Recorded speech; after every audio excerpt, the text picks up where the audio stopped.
Next thing let's talk about is something called a honeypot, or sometimes called a honey net. All a honeypot is a decoy. Have you ever been to a store that has its doors wide open, it's open air, and it puts junky little things and tables out front?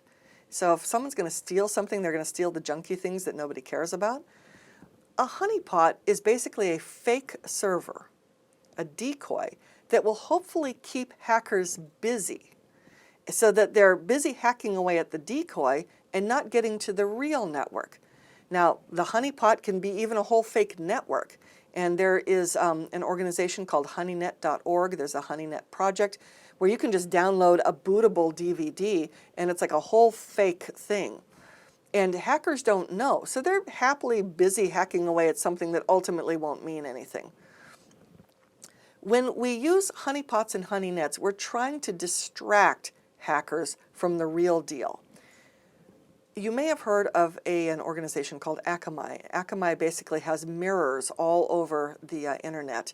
And when you download things from Microsoft or Amazon or whatever, you're probably, well, maybe not Amazon, but Microsoft and a lot of different organizations, when you download stuff, you're probably downloading from Akamai mirrors. Akamai actually physically knows where all of its servers are located. Akamai is a great example of having lots of honeypots also. If you do a port scan against an Akamai server, it'll show all kinds of things open. And you go, aha! You go and you try to hack them. You've just walked into a honeynet or a honeypot and you don't even realize it. Many organizations will put in honeynets and honeypots just to try to protect their network and have a decoy out there. You have to be careful from an IS auditor's perspective because you can log who's connecting, but generally you cannot use that information to prosecute anyone because it would be considered entrapment. But you can log it to see what's going on, keep them busy, and just keep an eye on other certain IP addresses or sources so that if they actually do make it to the real firewall, now you know to watch out for that one. So that's the idea of honeypot or honeynet.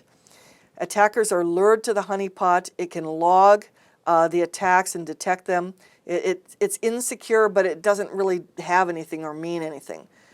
Of course, you got to be careful. If you have a poorly implemented honeypot or honeynet and it gets taken over, it could be used as a jump point to stage an attack to the internal network.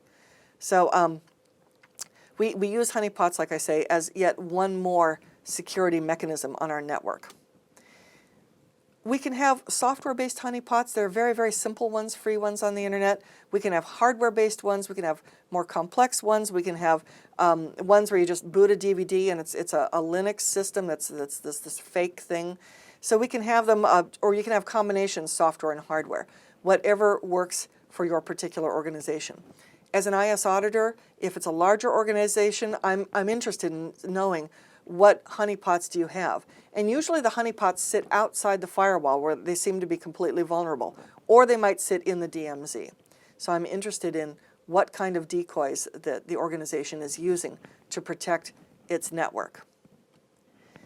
Next thing we're going to talk about is a little bit more about portable and wireless devices and the protocols we'll use and the vulnerabilities for those devices.